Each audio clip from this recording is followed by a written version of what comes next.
Whoop. MVP. It's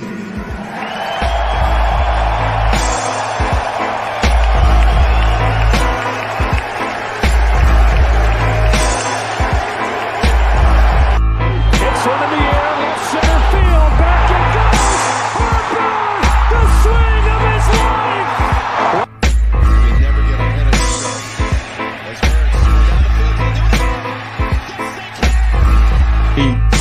I know rent to do every day. It's always been that way for me. Always been a get better mentality every day, grow every day, be a better leader every day, be a better quarterback every day. And when that rent's due, I don't plan on missing no payments. So.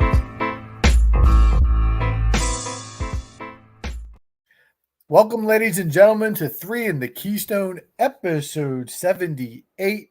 First episode of 2024. Al, we may need a new intro video soon. I know, man. I wanted to have one for this episode too. Just dropped the ball. Couldn't get it in time. No pun intended. It should have been just Chris's rant from Instagram. It should have, absolutely. But I hope all our listeners had a very happy new year. Episode 78. Al, there's not a lot of great 78s out there, but there is the NFL's all-time leading sack leader. You know who that is? All-time leading sack leader? 200 career sacks. No, I don't know off the top of my head. Also starred in the famous Little Giants, that Bruce Smith. Oh, Bruce Smith. All right. I thought 78 might have ended up being a hockey guy. I didn't look anybody up again today. I wasn't digging too far into the hockey guy stuff. But listen, we have a big episode for you guys tonight. But before we do, we have a few announcements, which we teased on our Twitter page earlier today.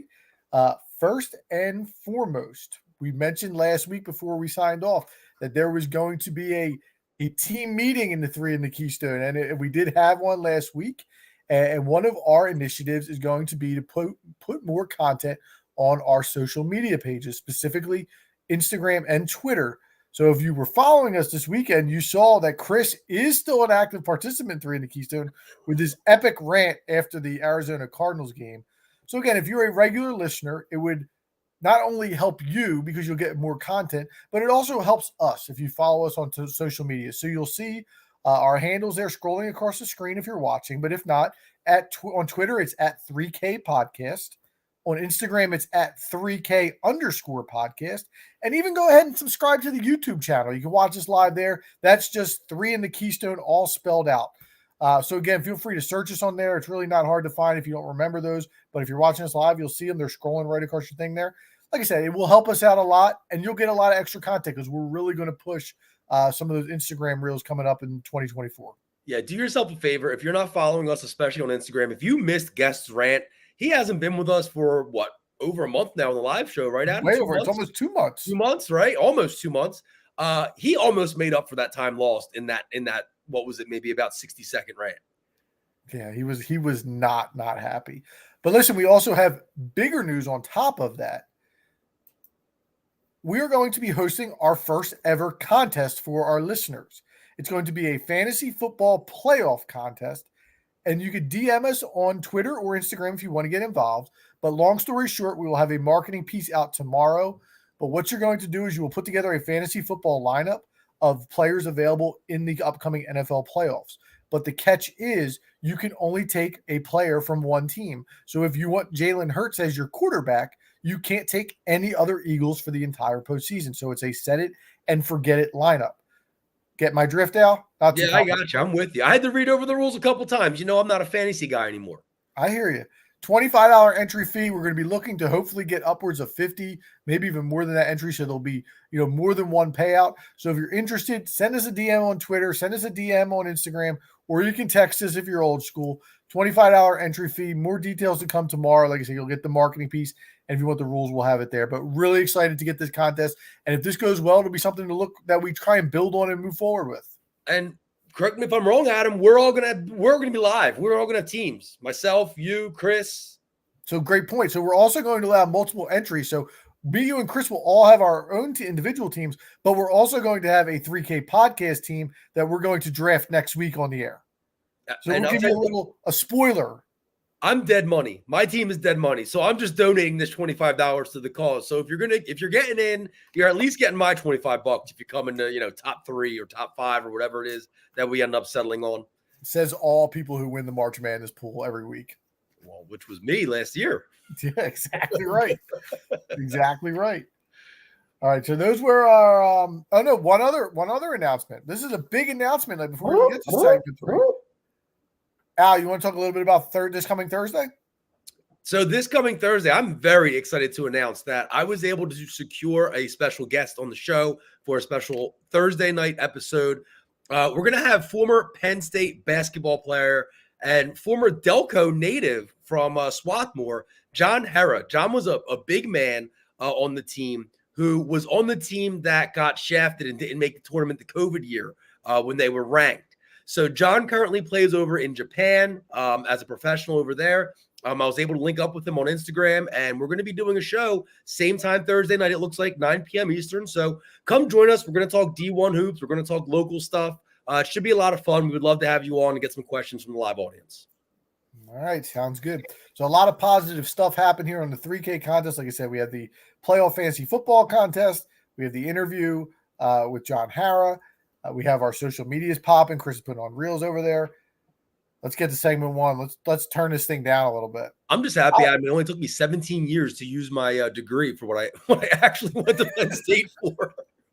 That's so true. Communications degree don't always come in handy too often. Yeah. I'll hang it up in the back there now that I'm actually using it. Listen, I sent you a text on Friday, and it said, feel like we've talked about the Eagles a lot. Assuming this game is normal on Sunday and comes up as expected, maybe we try to talk about something different. Well, there's nothing else to talk about. The Eagles lose to the Arizona Cardinals 35-31 as 12-point favorites. They were outgained 449 to 275. 32 first downs for the Arizona Cardinals to 17 for the Eagles. Time of possession, 40 minutes for the Cardinals, 20 minutes for the Eagles. They are now no longer in command of the NFC East. We can pretty much consider that long gone. They will likely be the 5 seed going into the playoffs, and they are 1-4 in their last 5 games. Al, I'm going to cut to the chase very quick. Let's get into this discussion. You only could pick one, who are you blaming most? The quarterback, the coach, or the defense? In this game in particular, and even for the entire season, I think that this has to be majority is on the coaching staff. I'm going to tell you why. I think you and I both agree, and correct me if I'm wrong, that this team has talent on the football field.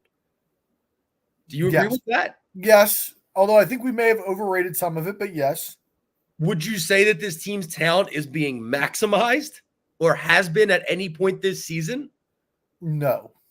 And in my opinion, when that's the case, this is a failure of the coaching staff to maximize its players on the field. This team has way too much talent. It's a preparation problem, and now it is obviously a morale problem. Jalen Hurts has looked uncomfortable all year, so figure something out. Stop running your head against the wall and running the same plays over and over. The screen pass out to the wide receiver does not work, right? Where's Rashad Penny been? Is he really that unplayable? Why even bring him in if he's going to be that unplayable? Develop a Quez Watkins or an Olamide Zacchaeus. The defense has been vanilla all year, and not only that, apparently it's been easy to figure out. Morale, as I said, is in the toilet, and every week it's the same story. We have to get better. We aren't meeting expectations. This is a failure of the coaching staff to put its players in the position to win football games. And when you have guys like A.J. Brown, like Devontae Smith, Dallas Goedert, the list goes on. They should not have ever tanked the way they just tanked in this last part of the season. All right. I've been as hard on Sirianni and the coaching staff as anybody. I mentioned a few weeks ago, I thought that he wouldn't survive after the offseason, but I'm going to disagree with you a little bit here, and I'm going to place the blame on the defense. And I came across some stats today that it blew my mind and doesn't make a ton of sense. Ready for this? Since the bye week, they've gone from the best run defense in the league to the worst run defense in the league And they haven't lost anybody on that side of the ball that was that important. How does that happen? They went from giving up 66 yards per game on the ground to 150 yards per game on the ground. That's almost 2.5 times as many yards on the ground as they were. I don't understand where that has come from or why that's happened. And we could talk about coaching all you want, Al, but the coaching was good enough earlier this year where they were stopping the run. So something on that defensive side, whether these guys are worn out, the Jordan Davises and the Jalen Carters of the world, but they have not stopped the run at all. In addition, since the bye week, they're allowing 56% of third and fourth down conversions. That's absurd. In the second half, ready for this one? This is the worst stat of all. In the second half, the Cardinals ran 38 plays. 19 of them were first downs. It's pathetic. The defense has been horrific. The game against the Giants, the Eagles take the lead. They give up a 65-yard touchdown to Darius Slayton. That just can't happen. And as bad as the coaching has been, and I don't want to let them off the hook, this defense has been atrocious the entire season. I don't want to say the entire season. The second half of the season, they have not been able to stop anybody. The Cardinals, the Giants, San Francisco, that's where it started. Gus Farad knocked himself out by ramming the wall. That's true. I think he had a broken neck. The Eagles defense probably couldn't stop Gus Farad right now, Matt McCartney. Yeah, I would agree with that. I don't care who's coaching. There just has to be some pride, and you have to be able to stop somebody. Kevin Byard, has been nothing since he got here. They tried to put the blame on Sean Desai. They tried to make him the fall guy, and they put Matt Patricia as defensive coordinator. It's arguably been worse. Hassan Reddick, I read, was in drop back coverage 10 times. Yeah. He's your best pass rusher. He's in drop coverage 10 times. The whole thing is a disgusting nightmare. And we mentioned the quarterback as well in this. He's played a part, but the defense and the coaching are top of the line. They are the reason that the struggles are occurring. There's no doubt in my mind. I'm with you on the defense. The defense has taken a huge step backwards from last year, but you just said it yourself in that they give Desai and they demote Desai and they bring in Patricia, and it's the same story. So to me, it's it is both sides. It is the defense. It is the coaching. They lost so many guys. They really did on the defensive end. They lost Kaiser White. They lost TJ Edwards. They lost Javon Hargrave. These were pretty major pieces, cogs in that defense last year that they lost. And you replaced them with some of the worst players in the NFL.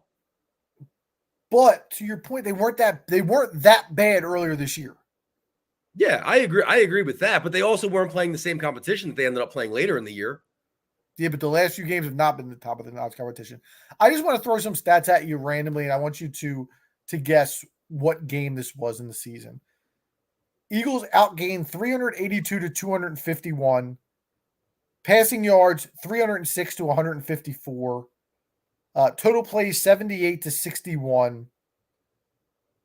I'm trying to think, see if there's any other stats. There's no other stats to stand up. But if I asked you what game in the season that was, what would you guess? Wait, was that all the Eagles were better in that game, or No, they were. The Eagles were on the lower end in that game. One of the Washington games, I would say. That was the New England Patriots week 1. Okay, that makes sense. So this may be something that, again, we've kind of been hidden to all year. That's really been occurring. That we just weren't paying enough attention to it because they were winning football games. We've had our blinders on all year. We've been saying it. And you know what? I've realized finally on Sunday, it finally smacked me in the face after 16 games of watching this crap, is we waited all year. And I specifically kept saying that I was waiting for the game where they put it all together. And instead of waiting for the game where they put it all together, I should have been waiting the whole time for the game where it all just fell apart. Because that's what was obviously coming. It wasn't the game where they put it all together. There was no signs of that coming. So I feel like an idiot. You're 100% right. Listen, we touched on the defense. We touched on the coaching. We also mentioned the quarterback. So I want to turn my attention to the quarterback a little bit here, because coming into the season, we had many discussions. Where does he rank within this? And I think we were pretty steadfast in Patrick Mahomes is the GOAT right now. And then it was Burrow, Allen, Hurts. Put him in any sort of order you want, but that was the second tier of quarterback. He's obviously had a regressed year. He's taken a step back in yards per game, touchdown percentage, interception percentage, QB rating, QBR, rushing yards per game. All those have taken it down. So I have 5 quarterbacks right here and we don't need to go in depth here. I just want a one-word answer. Who you would want moving forward. So this year and the future. Okay? Yeah. Dak Prescott. Jalen. Tua Tagovailoa. Jalen. Justin Herbert. Jalen. Absolutely. CJ Stroud. Jalen, but that's probably the closest one. I think that's wrong there. Brock Purdy. Jalen. All right, so you're still very bullish on Jalen. I don't know that I am. I know that. Well, I think that I believe that that Jalen Hurts is somewhere in the middle of what we saw last year and this year. His numbers are very close in those 2 seasons. He has more touchdowns, total touchdowns this year. We know the tush push got shoved down. Yeah, like I'm not buying that. I'm not. He has more turnovers this year, but the completion percentage is still similar. What's killing him this year is the coaching. The yards per attempt is way down this year. That's a lot of the routes that you see, but that also boosts the completion percentage. It does. You're right. But a lot of the routes that you see these guys running are routes that aren't necessarily letting an AJ Brown get a lot of the yards after the catch that he was getting last season. Again, the RPO we've talked about, the RPO has not been as successful this season, which takes a lot away. And he just doesn't look the same. He's on that list of guys where when the season ends, you're not going to be surprised when some kind of, news story comes out. Hey, did you hear that Jalen was actually playing with a minor tear in his meniscus all year long or something like that? Yeah, it'll be interesting to see, but I do think it's pretty clear that he has fallen below that Joe Burrow, Josh Allen, and now you have to put Lamar Jackson in that tier with those guys at this point. He is in that tier of quarterback that we just discussed, the Daks, the Tuas, the CJ Strouds. That's kind of where he's going to sit now. Yeah, and listen, the only reason why I don't have him ahead of CJ Stroud just yet is because CJ Stroud has to do it more. I mean, he's only done it for 1 season and not even for an entire season. So I just have to see more from him the same way we said we needed to see more from Jalen, after just 1 or 2 years. Fair enough. So listen, we move on to week 18, final week of the regular season. They're going to go up to MetLife and play the New York Giants. How are you handling this game? Are we playing to win? Are we resting? How are you moving forward? Well, I'll tell you this. If you're Nick Sirianni, I don't know about these rumors that he's going to bench the starters. I don't know how he could possibly think that that's a good idea, because if that happens, don't even show up to Tampa Bay or New Orleans or wherever it is you end up playing in that first round playoff game. Because I completely disagree with you, but we can get into it. Wow. I think this game is important, because if you believe that this one game can do enough for Philly's momentum and morale to give them any kind of spark going into the playoffs. Now, I don't personally believe that, but Nick Sirianni has to believe that or fake it. So what am I doing? If I'm Nick Sirianni, the game plan for me is simple. This week, I'm throwing the ball to AJ Brown 20 times. I'm running DeAndre Swift 20 times, and I'm blitzing the quarterback 20 times. I'm doing all these things that all the fans know that they should have been doing all season long to begin with. I'm doing them all in this one game. I'm just sitting everybody. I'm so upset at the effort that we've gotten from this week. Add that to the fact that it's on that MetLife turf, which has snagged many bodies in its day. I don't need any additional injuries. Let's put in 2 weeks of hopefully good practice and try and boost this team. Because, again, the last thing that we need right now is to go into MetLife, I want to call it Giant Stadium, MetLife, and lay another egg. Yeah. Like, the last thing we do need to do is lay another egg. So, for me, let's sit these guys, no injuries. Let's get ready for Tampa Bay or New Orleans or whoever it's going to be, because that's where we're going to go for the first wildcard game. And believe it or not, as bad as we're playing, it's still a winnable football game. I think the Eagles will probably be favored unless something stupid happens on Sunday in that first round game. And then we go from there. So for me, I think you have to at least start these guys, because Dallas could technically lose and you could have a chance to win the division, although I don't see that happening. But I wouldn't play these guys very long. I'd get them out of the game. I just don't know. Like, even doing that, and obviously then a loss wouldn't, be as bad, because you could say you didn't have the starters in. I just don't know how you end the season on that note. I mean, what if they play them and they stink again? Well, we know what this team is then, right? I mean, we already know what this team is. This team was a sheep in wolf clothing all season long. But if you go into the playoffs potentially and you're looking at losing 5 of 6, what are we doing, man? What are we doing? Here's the one thing I did want to talk to you. And we are going to have more positive stuff to come in segment 2 and segment 3, so stay tuned for that. But as we looked back on the year, Al, the 3 major teams that we talked about all had major collapses. So yeah. I want to rank them and get the pity of all of our listeners to kind of reminisce about how bad it actually was this year. So we have the Eagles, just mid-season complete crumble, collapse job, starting with the San Francisco 49ers, losing 4 out of 5 and completely losing their touch. We've talked about it for the past 5 weeks. The Philadelphia Phillies 2-0 in Arizona, letting the NLCS slip away and potentially the World Series. And the Philadelphia 76ers, who were up 3-2 against the Boston Celtics. And let's not forget, went into the fourth quarter of Game 6 up by 2 and then only scored, hold on, I have the note here, 13 points in the fourth quarter of that game. Yeah. And then went to Game 7 and lost the third quarter 33-10.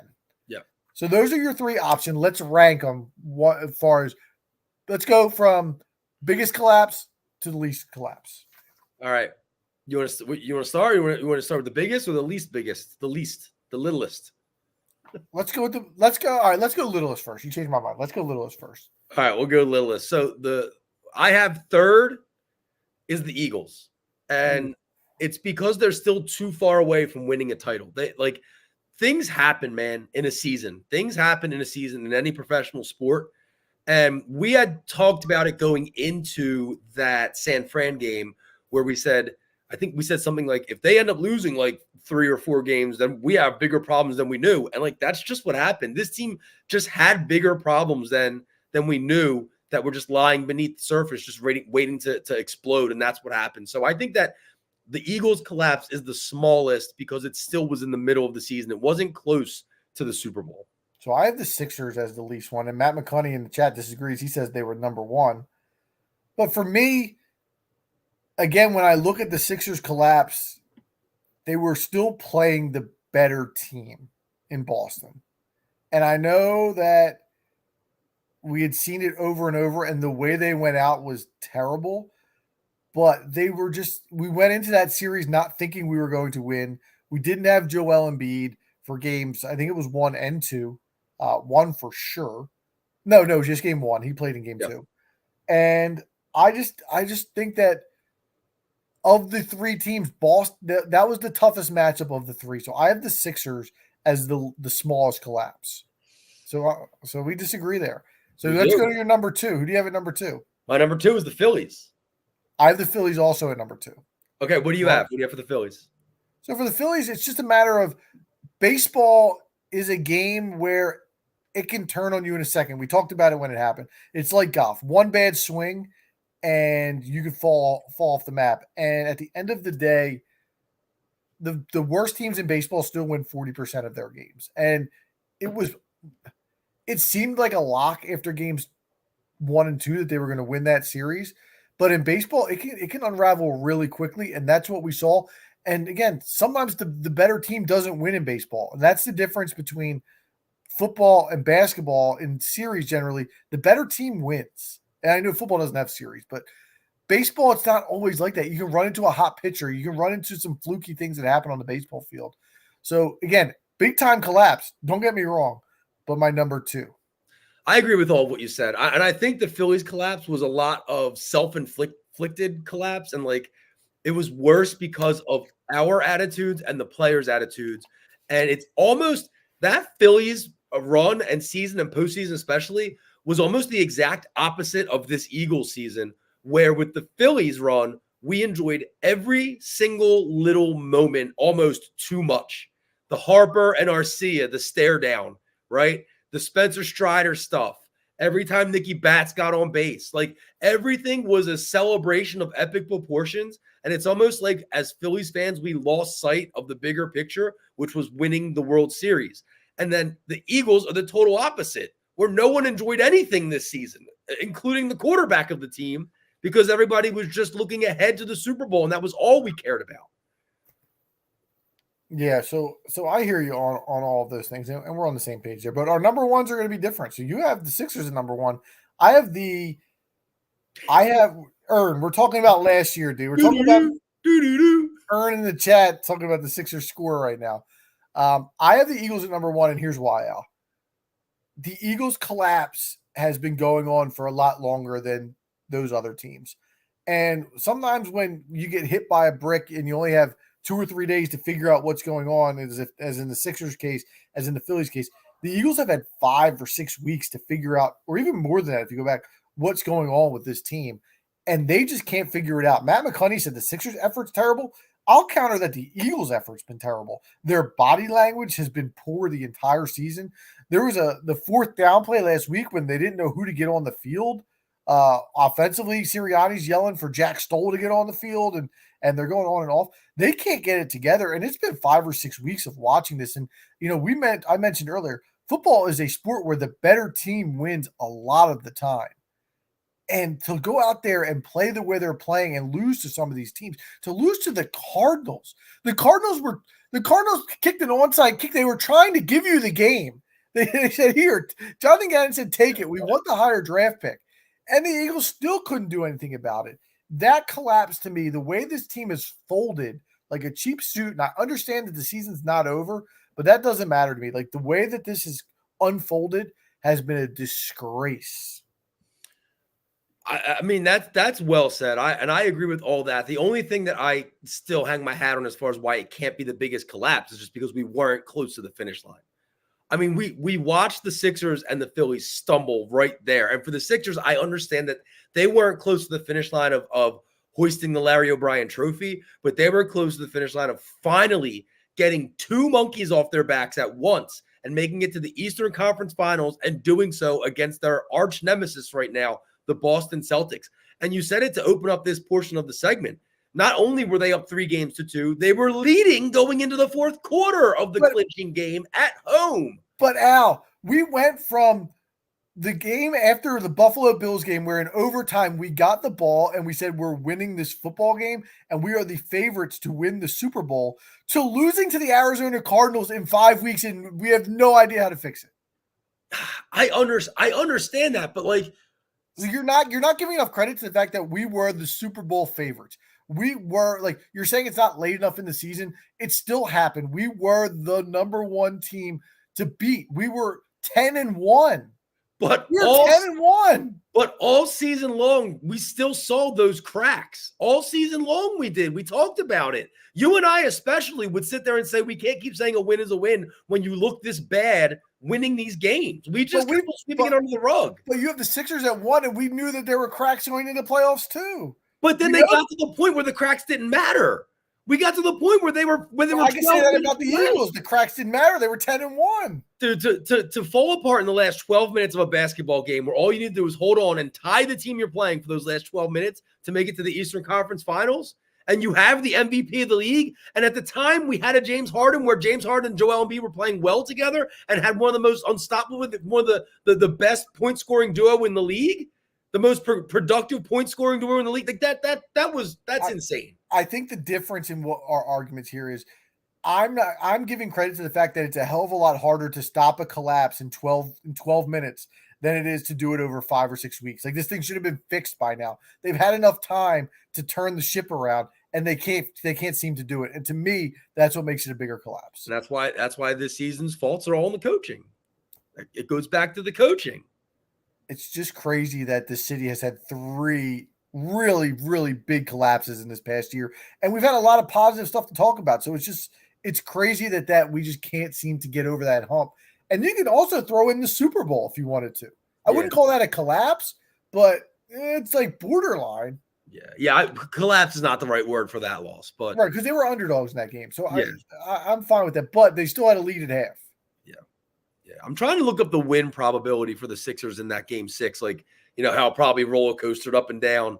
If you remember, Tatum was like 1 for 13. Yeah, I absolutely remember that. Like, that, we had them right where we wanted them. He hit a 3 at the end of the third quarter, and you were just like, "Uh-oh."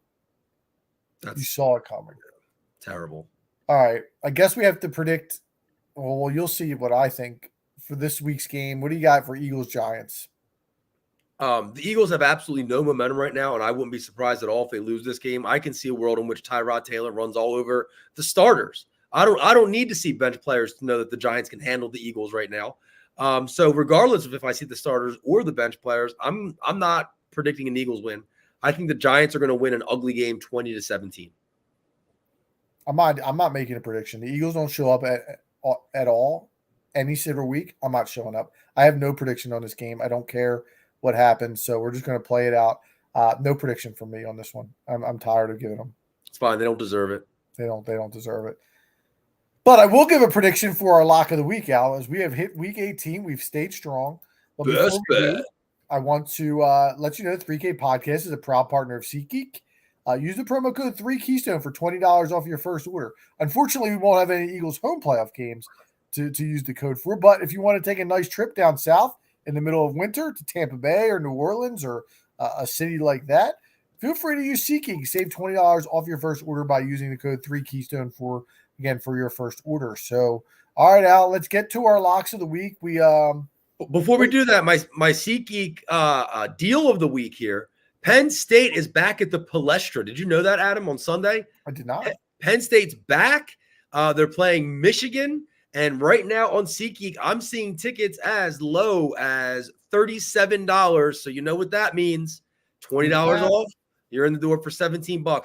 And I will say this, as somebody who's been to the Palestra for many basketball games, both high school and college, if you've never been there before, you got to get there, man. It's basketball heaven if you are a purist and a fan of the game and you're living in this area and you can get there.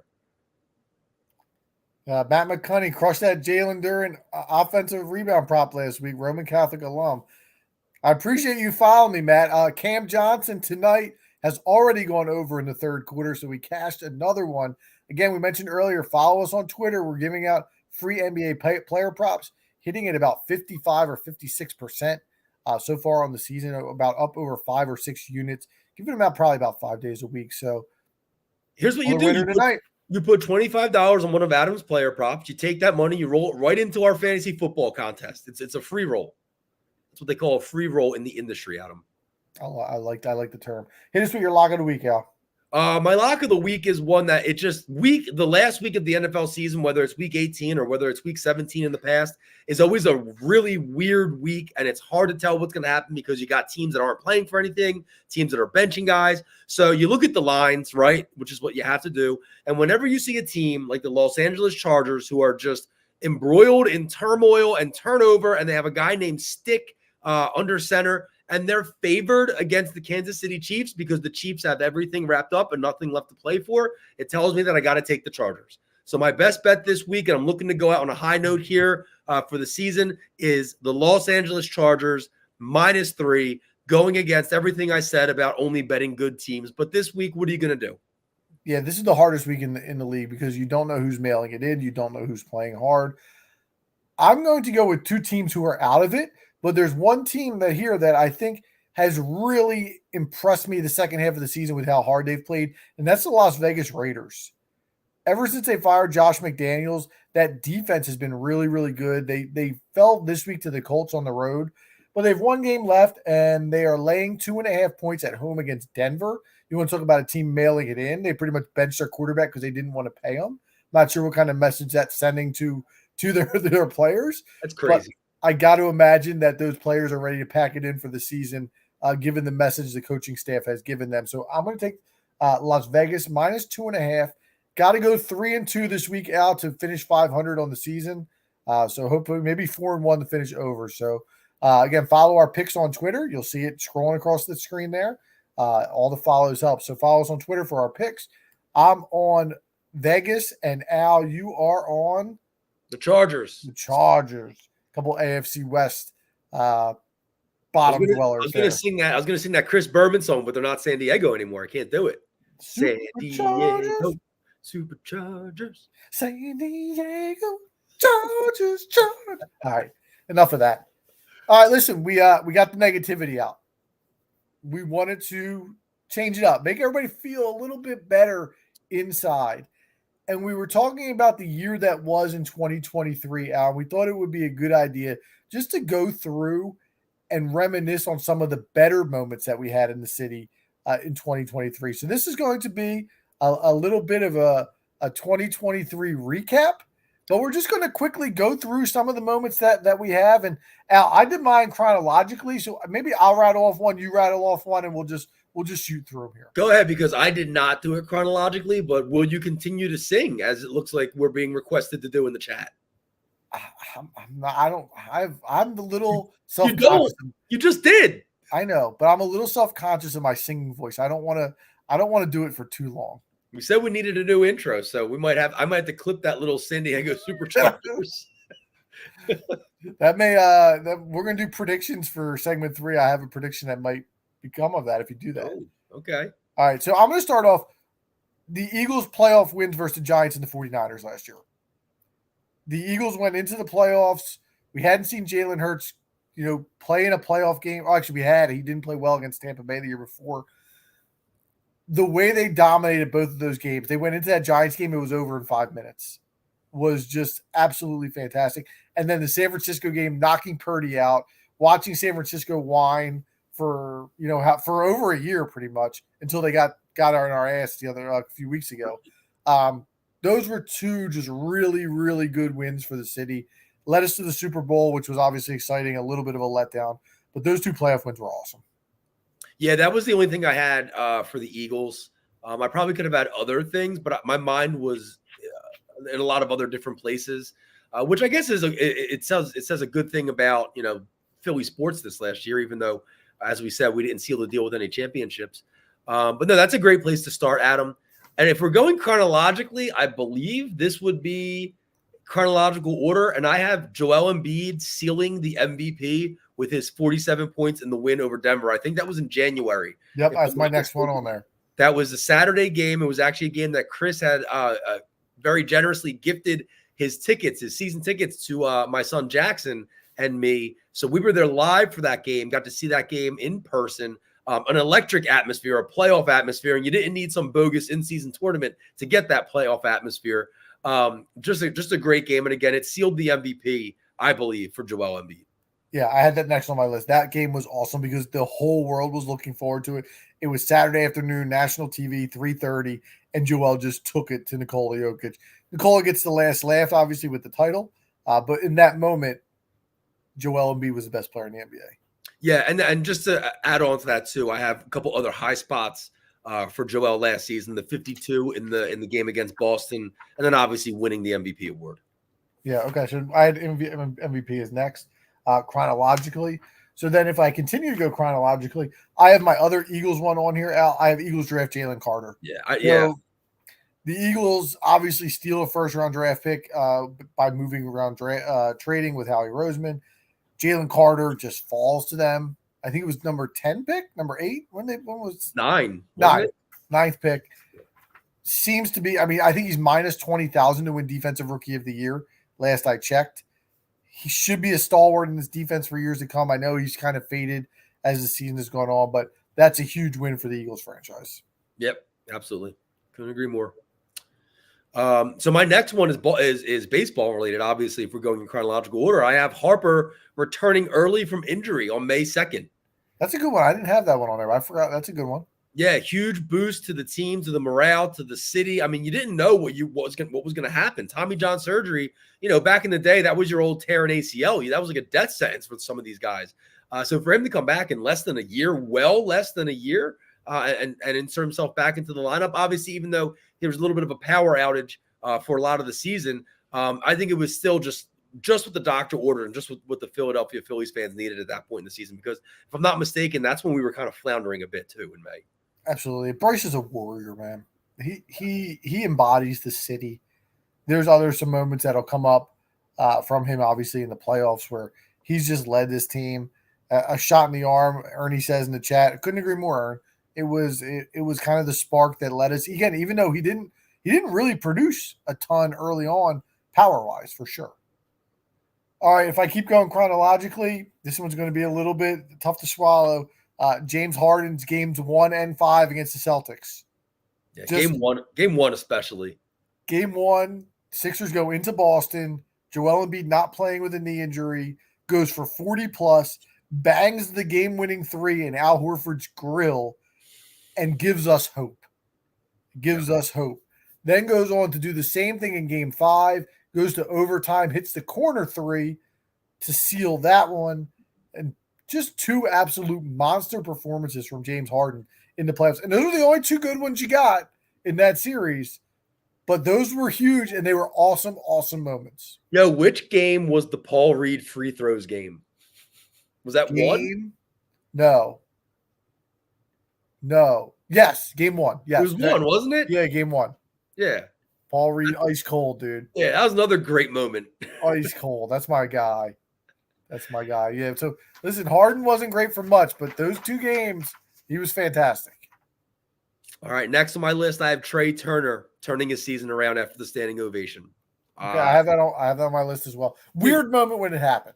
Weird moment in the moment because you didn't know. You, as a Philly fan, and as for us being in our late 30s, watching a guy get that standing ovation, a little weird, but seeing him turn it around and put together what would have been a historic season extrapolated over 162 games after the standing ovation was phenomenal. We needed it. We needed every bit of it. Yeah, and the run that he went on afterwards he was unconscious. He was seeing a beach ball until the Diamondback series. Yeah. I have one of my favorite moments of the year. Doc Rivers gets fired, Nick Nurse gets hired.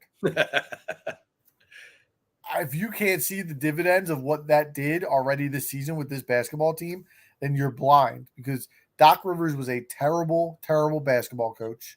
I don't care if he has a ring in Boston or what he's done. He's underachieved in so many different places.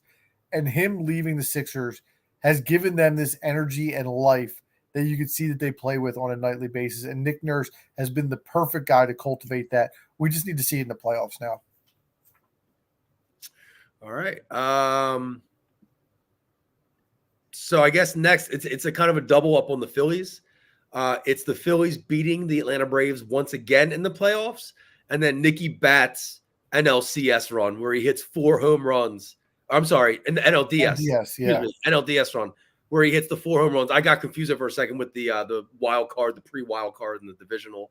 But yeah, that run by Nicky Batts to help lead us into that 3-1. I'm screwing this all up. Win over the Atlanta Braves in the NLDS. Yeah, I have one. I have the Nicky Batts homers. I have one other play in that series that I thought was an unbelievable moment. If you game 1, the Trey Turner double play. Yeah. I think it was Albies who hit it off the bat, and it was like 1st and 3rd, and he just made this unbelievable diving stop to turn double play, and I think it was the 8th inning. Oh, I thought it was the end of the game. Was it the 8th inning? No, yeah, it wasn't the end of the game. I think it was the 8th inning, maybe the 7th, but it was a huge spot. Yeah, absolutely. Spot. And then I talked about it earlier, but the attaboy with Bryce Harper and Orlando Arcia, again, just a fun moment if you're a Philadelphia Phillies fan. So you missed one. If you're, again, I'm going chronologically. I don't know if you have it or not. Michael Lorenzen's no-hitter. Yeah, it's the first one on my list. Okay. That's the first one on my list. I just completely forgot to mention it. Okay. Michael Lorenzen comes over as a trade. First 2 starts are phenomenal, including a no-hitter. And then another guy kind of fell off the map from there. But the no-hitter was fantastic. Always something good to see. First one for the Phillies since Cole Hamels. And that's when they were getting hot, and the momentum had picked up, and the interest had picked up, and it was awesome. Yeah. Yeah, and to keep up with the baseball vibe and another Boys of Summer moment. How about media and the Little League World Series run that the media baseball team went on, bringing a little local flavor back to Williamsport for the first time since what was her name? What was the pitcher's name? Monet Davis. Yeah. So media Little League World Series. Shout out to them for making things fun a little bit there in the summer. That's a good one. James Harden gets traded. The only guy to make this list for helping us, and then get rid of him. Look, the guy, he was a cancer. It turned out to be, as far as just being a playoff basketball player. So they end up getting rid of James Harden. They bring in Nicky Batum. They bring in Marcus Morris. The additional draft picks, which will turn into additional players from here, has only been a positive for this team moving forward. Yeah, and actually, if I was ranking them, I think I had that at number 1. Really? Yeah, yeah. I mean, Little recency bias, but I think I had that at number 1 just because it was one of those situations like Ben Simmons where I completely just gave up hope that we were going to be able to get rid of him. yeah, and it was, it wasn't the blockbuster deal, but it was good enough. And at that point in time, especially with the development of Tyrese Maxey, and I don't want to spoil it, but I have Tyrese Maxey's 50 piece So do I. against Indiana, that was the sign that Tyrese was ready to be here. Like when you can score 50 points in an NBA game, the ball is yours.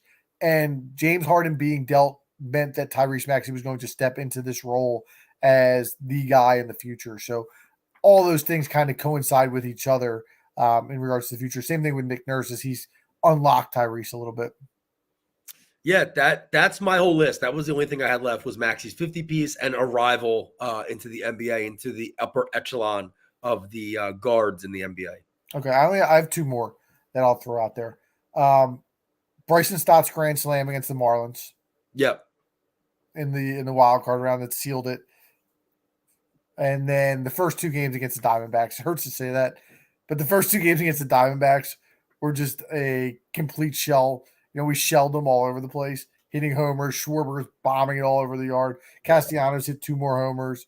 It was just like they were mashing the ball all over the place. And then it went down. Yeah, I blacked that series out, honestly, dude. And I thought about Stotts, the Grand Slam, especially because it came on the first pitch. The fans are still singing his walk-up music. Yeah. But then I think it leaves too sour of a taste in my mouth as to what happened to his swing after that Grand Slam. He completely lost his swing for the rest of the playoffs. As they all pretty much did. They all did. No, absolutely. They all did. But for him, especially the guy who was arguably the most reliable, put the bat on the ball guy in the lineup, it still hurts me to think about the way his postseason went. No doubt. But listen, all in all, again, the collapses hurt, but there's a lot of positive things that happened this year. And we got to at least remember that as we move forward. It's what's beautiful about being a sports fan. And when you're from Philadelphia, we're not just fans. Like it's ingrained, like it's our lives. It's definitely our lives as we've developed this podcast. That's for sure. Yep, absolutely. So those are the things that have happened now. Now I want to get into the things that are going to happen. Let's do it. So it's a new year. It's time to put some predictions out there. Bold, outlandish, funny, sports related, not sports related. So for segment 3 tonight, we're going to do, I thought it was cool, 24 predictions. 24. 2024. So you put 12 together. I put 12 together. They can make sense. They can not make sense. Bold, not bold. But let's get to it and put together some predictions for the upcoming year. You want to open it up? Sure. I'll just go blasting these off in the order that I wrote them down. So my first prediction is that the Wells Fargo Center will finally host an Eastern Conference final game, but it will be the Philadelphia Flyers. Whoa! The Fly Guys who make it to the Eastern Conference Finals. Who do you work for? And beyond, where they will go to the Stanley Cup Finals and lose to the Arizona Coyotes. Oh, Jesus Christ. Our third gut-wrenching loss to an Arizona sports team in a calendar year. Keith Kachuk with the game winner. That is a bold prediction and a hell of a way to start the segment, I can tell you that. So I thought you were going to copy what I had as my number 1. And again, these are not in any particular order. They just came to me. Sixers will beat the Milwaukee Bucks in the second round of the playoffs after trading for a player that we have not even heard rumored. So we've heard Zach LaVine. We've heard even Mikal Bridges. OG Anunoby obviously got moved this weekend. Alex Caruso, all those guys. The player the Sixers will get is a player that we have not even heard mentioned in a trade at this point in time. And do you have a prediction for that person, or you're just saying that it's going to be No, I'm saying I don't have a name. Blindside. I remember when the Sixers acquired Tobias Harris, and it was like there were no rumors about Tobias Harris at all before that happened. Yeah. It's going to be something like that.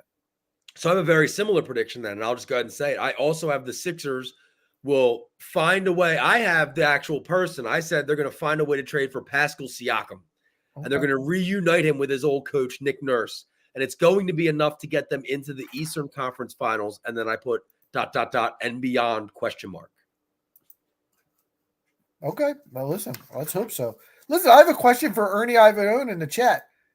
Hey, Ern, you going to be in our playoff fantasy football pool or what? Our contest? Oh yeah, I don't know if Ern was in the chat for that reveal. Ern's gonna have to go back and watch the beginning of the show. Yeah, you're gonna have to. We get some random things popping up there, but he's in. He says, Ern is in. So if you want to compete against Ern Ivanone, follow us up. So Ern, we'll be posting on Twitter and Instagram some additional details tomorrow. There we go. The first entry. This is like the Royal Rumble. Let's see who drew number 1. All right, now my second prediction. This one you might not like, but you're gonna like the vibe. Rory McIlroy and Jordan Spieth will win majors this year. I think Rory wins at Valhalla in the PGA Championship where he's won before, and Jordan Spieth will win at Pinehurst and win another U.S. Open. Oh, I tell you what a matchup that is, though. Spieth at Pinehurst, I could see that happening for sure. Yeah, definitely like a short game wizard kind of golf course, not too penal off the tee. Yeah, I think Spieth and Rory both find ways to break their respective curses and get majors this year. I don't think Rory wins another major in his career ever. I think the pressure he puts on himself is too great, and he just mentally can't do it. And combine that with the fact that just there's so many elite golfers in today's game. I think the pressure's off at this point. I think he's let himself go. I think he was riled up by it, but I think he's ready to kind of get past it. We'll see. Yeah, we could talk a lot. And speaking of which, real quick, golf season is back, baby. The Century Tournament of Champions this weekend. Your cousin Liam already texted me, asking me for my picks. I'm going this week. I'm going with Max Homa. I'm going with Tom Kim. And I don't know if I personally can do it, but Colin Morikawa, after last year's meltdown, the 6-stroke lead heading into Sunday, I think he might have a chance to come back. He plays well at that course. Kapalua. Moving on, and this is I think it's the only other golf-related thing we're going to have in this segment. No, I have one more. I have a personal prediction. Since you took it to golf, I'll throw this out there right now. I have myself, Al Ryan, will break 90 for the first time in my life after a refocused commitment to the game of golf. I have decided to refocus and get myself dialed back in. I'm going to get out there. I'm going to get out in the backyard practicing, taking some swings on a semi-daily basis once the weather gets nice. And I'm going to go ahead. I'm going to break 90 this year, Adam. It's the year. What's the over-under for number of rounds for Al Ryan in 2024? 18 whole rounds. Well, I go on a golf trip that's 27 a day, 3 days. So if you add that up, that's already 3 rounds. Huh?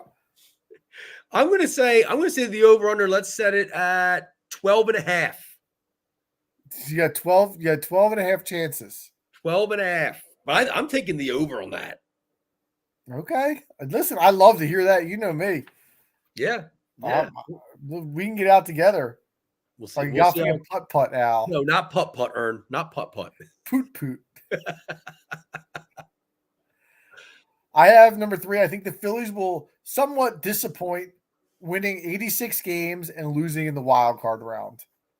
I think they need another player. I think it's stale coming back. Same exact group, pretty much, minus a piece here or there. I think they need another player this year. I was very tempted to add to my predictions that Rob Thomas would not finish the season as the Phillies manager. But where's the lead singer of Matchbox 20? Did I say Thomas? Yeah. Dude, this is water too. Like, what are we doing here tonight? Ern's in my head. No, I was tempted to do that, but I didn't want to be negative. So instead, my only baseball prediction is that the Dodgers and Yankees will both miss the playoffs because money does not buy happiness, Adam. Whew, love that. Screw them. I love that. All right, hit me with your next. So that was your next one? That was my next one, yeah. All right. This one, again, kind of off the cuff. Aaron Rodgers will never play another down as a New York Jet. And I don't know why or how. I think he was, again, I don't know if you saw this beef with Jimmy Kimmel. Did you see that? I did. I was just about to mention it. Yeah, that I said I typed this up before that. I don't know if he gets re-injured before the season or something plays out in the media where he opens his mouth and decides he's going to retire and go into the limelight. The Jets are just a cursed team. Yeah. I could see them getting excited to have Aaron Rodgers and then this thing blow up in their face and he never plays for them again. Even better than the Jimmy Kimmel stuff, though, was the Ryan Fitzpatrick post game. Did you see that? No. I don't even know if it was post game. It might have been during the game. So Ryan Fitzpatrick is talking to Aaron Rodgers. He goes, "Hey, Aaron." It's like Ryan Fitzpatrick, Harvard alum, twice vaccinated. Love that. I'm gonna go through. Do you have any more basketball? Because I have 2 more NBA. I have 1 more NBA. All right, so I should have mentioned this earlier when we were talking about the Sixers, but I have Tyrese Maxey will start the All-Star game and win Most Improved Player this year. I think that's reasonable. Absolutely. I think he's definitely the favorite to win Most Improved. Yeah, one of my more reasonable predictions here. And as much as you will like that, I think you're going to like my prediction even more, my NBA. What do we got? Ben Simmons retires. I thought about it. I I don't know what this guy's doing. He's got this back injury again, quote unquote. He's getting injections. Let me tell you this. I got an injection in my back. I was fine a week later. I'm not playing in the NBA, but I'm also not 27 years old. Yeah, he wants no parts of being on that court. He never did. Never did. He's cashing checks. He's going to cash them as long as he can, and then he's done. He's out. He will be on a podcast or on a stream, a live stream, whether it's him playing video games or him talking, whatever it is he can talk about. I don't know, but I agree with you. He's going to be gone from the league pretty soon. My last NBA related, and thanks for the shout outs there, and thanks for the props. Yeah. Telling us that we should audition for the WIP drive time show. My last NBA prediction is that, and this is a little bit out there, I think Shea Gill is going to lead Oklahoma City to a 1 seed in the West and win the MVP award this year. He's going to steal it from our boy Joel. You are the biggest Shea Gill hater. I was, and now I'm totally on board. Dude, because he's of so Chet. good. He's so good. He's really good, man. He's so good. They're playing the Boston, and I actually might flip that on. He's starting to get the attention of the media and linking his name to that award, which is what you need to win that award. He's unguardable, but I don't think he's ready to win MVP yet at this point in time. But he's so good.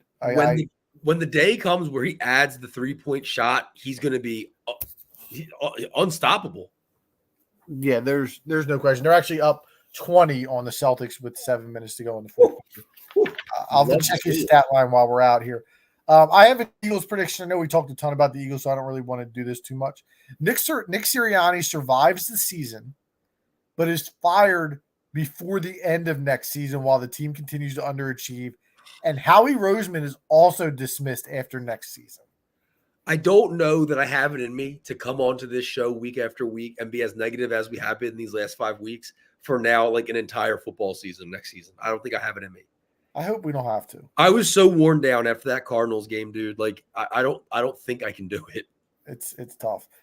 Shea Gilgeous-Alexander, 33 points tonight on 14 of 19 shooting. Oh my God, efficiency. Yeah, you gotta love it. So I have an Eagles related one as well, and I said that AJ Brown will complete more sit-ups than T.O. did tomorrow when he breaks his silence and talks to the media.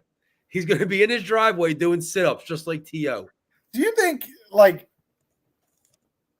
it's AJ Brown is comparing himself to T.O. by posting that picture, is he not? I think he is, right? He's not T.O. No. He's never going to be T.O. No. T.O. was a different animal. T.O. was, and I hated him. I know you do. You were so anti-T.O. You know that, but I can look back and respect that the game that he had, man. He was elite. Yeah, and AJ Brown's great, but he's not T.O. No, it was Randy Moss, T.O., and Marvin Harrison, and that was the Tyreek, Jefferson, Jamar of our time. Yeah, I agree with that. I'm sorry, I did have one more NBA, and this one's out there.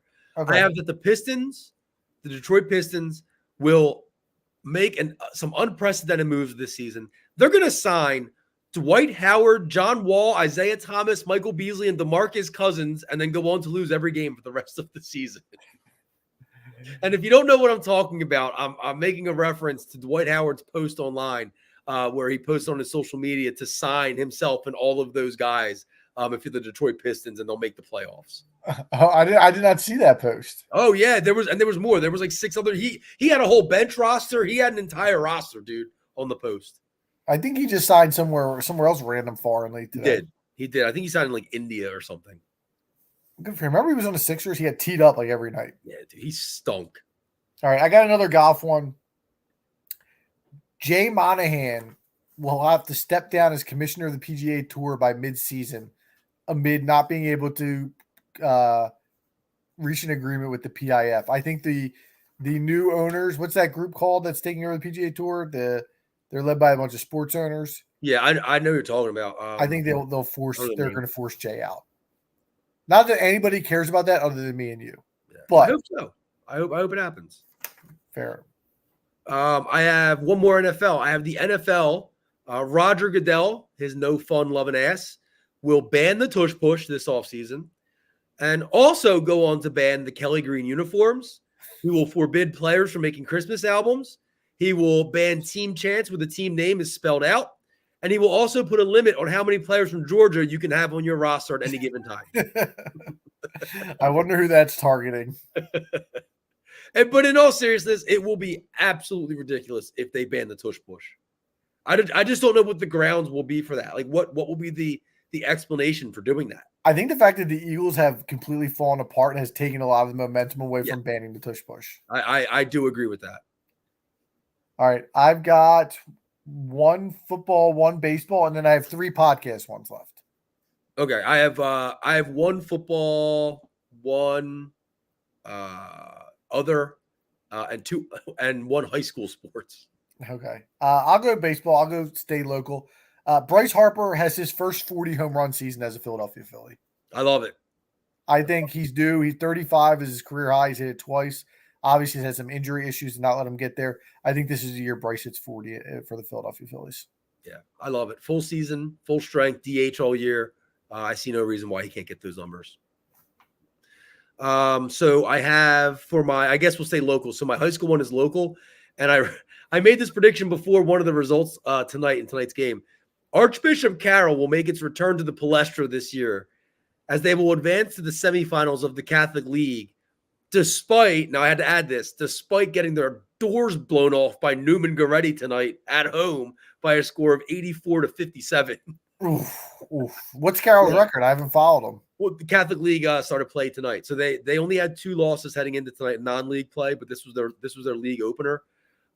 They're led by 5 sophomores and freshmen. It's 3 sophomores and 2 freshmen, and that's their core 5. I remember you telling me that. Yeah, so they it might be a year away, but the problem with high school is it's almost mimicking what you're seeing in college, where a lot of kids transfer after a year or 2. Well, go Patriots. If they do, Al, we'll get down there and check it out. I'm in for that. I'll 100% be down there for that. You kidding me? All right, my other NFL one, this is not Philly related. The Dolphins, this is my boy. The Dolphins move on from Tua after a playoff disaster. Oh. I think that team may scapegoat him. I can already see them falling apart a little bit, and Mike McDaniel wants to get somebody else in. Maybe Aaron Rodgers. So then if I dial it back to segment 1, when you asked me Jalen or Tua, you have Jalen? I would take Jalen over Tua. But I'm not saying the Dolphins are getting rid of him rightfully so. I'm just saying they're getting rid of him. But I would take Jalen Hurts over Tua. So it's funny. My remaining NFL prediction is related to this somewhat. It's not related to the Dolphins, but I have a QB carousel where I have Russell Wilson will end up with the Minnesota Vikings. The Bears will draft Caleb Williams number 1 overall, and they will trade Justin Fields to the Falcons. And all 3 will lead their teams to the top 3 picks in next year's 2025's NFL draft. How about that? That's you really went into some of these things. I went in, man.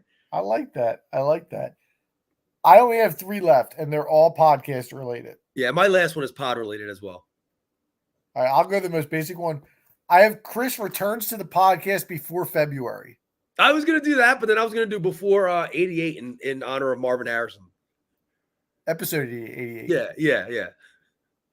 That's fair. I think he's back sooner than that. He gave us indications in the meeting that it could be sooner rather than later. So don't hold your breath. But if you need a glimpse of Chris, follow us on Instagram. Yeah, posting reels. He could be in just popping in for a segment. I did that a couple. Remember when I was at the Shore? I did that. I popped in just for 5 minutes. Oh, wait a minute though. This doesn't. Ernie, I have a note in the chat. Chris is done. Chris is done. Wow. You got axed. There's a little two-man chemistry building here. Get the mic ready. Get the camera ready. All right, hit me with what do you got? You have one left. I have two. One left. All right, I got two left. So let me go first, and then we'll go 1-1. This is a sad one. I will finally miss an episode of 3 in the Keystone. Oh, I have never missed an episode. I am the Iron Man, but I have a feeling this year, whether it's vacation, whether it's the baby, something comes up that I may miss an episode and have to hand over the reins to maybe Ern. Well, this is a bonus prediction then. If that happens and Chris still isn't back, we're going to have the wildest episode in the history of 3K if it's just me running the show. It's an all-star cast. McConaughey's going to be on, Ern, Diversa, everyone's going to be on. Dude. I'll tell you this, though. I've done a couple solo episodes, and it's a little therapeutic just talking to yourself. Yeah, I would imagine it's nice. You definitely slow down. You kind of, you're just talking. There's nobody bouncing it off you. It's not bad. I noticed you did a lot of the Bill Simmons pauses. I mean, you have to. You can't just be spitting for, an hour. I made sure I went really slow. Yeah. But yeah, I could see myself missing one. All right. Well, listen, I hope not. I want to see the streak continue. All right. Give me your last one, then I'll have my last one, which I think is a good one. My last one, and this is something that we talked about at our team lunch that we had, is that I predict we will host our first live stream event this year as a podcast. But it's not going to be for a Philadelphia sports-related event. Instead, we have 2 of the major events in WWE coming up. And we've been saying now for 78 episodes that we want to have a wrestling-related segment, and we never have, other than the What a Jobber segments. And so I think that the live stream event will either be for the Royal Rumble, which I know comes at the end of January, or the Philadelphia hosted WrestleMania this year. WrestleMania 40, right? Yeah. I think we may have to go down to the parking lot and do man. That's where we got to do man on the street. I don't know if I can handle that. You have to. You're the leader of that group. I don't know if I could handle that, if I'm being honest with you. The last wrestling event I went to was about 7 or 8 years ago. Demands had free tickets, and I think it was Demands, but I went with Demands. And while we were in line to get in, the amount of adults that were just in full wrestling garb and acting like the wrestlers they were dressed as. Like a guy was walking around with a face band like Jeff Hardy and was walking with his head down, trudging around. It was too much for me, man. I was not happy. We'll have to reevaluate when we get there if we need that. All right, my last one out. Again, I don't want to be negative Nancy, but that's the theme of the episode tonight. The other thing we talked about in the meeting was maybe for our 100th episode doing a live show at a venue. So I have that the 3K podcast will do a live show at a venue, but it'll be a disaster. We don't know if we need the equipment. We don't know how to use the equipment. We don't have this. We don't have that, but it'll be an adventure. And I'm open, and I think it'll happen, and I hope it goes well, but I'm not 100% sure that it will. I could see that. The first live event might just have to be at the most diviest of dive bars on a Tuesday night. Yeah. Where there's just no pressure whatsoever to perform. Dip the toe in the water. Yeah, absolutely. All right, listen, I hope it happens. And what's the old saying? Steel sharpens steel or whatever. A smooth seas never made a skilled sailor. So if we go out there and we bomb, it's just going to be a great experience for the show and for us. Absolutely. It's been again, first episode of the year. I was going to say it's been a great year, but the year has just started. Yeah. Again, I hate to reiterate and harp on it. Please, if you're not following us on social media, please go on and do so. Like I said, it helps us very much. You see all of our things up there. Again, on Twitter at 3K Podcast, Instagram at 3K_podcast, and on YouTube, 3 in the Keystone, all spelled out. We'll be posting a lot more on those sites. Again, we'll have the fantasy football contest. We will post some of that information out to you guys this week, hopefully tomorrow. But until then, Al, anything else? Well, I don't want to say. I don't want to steal your line.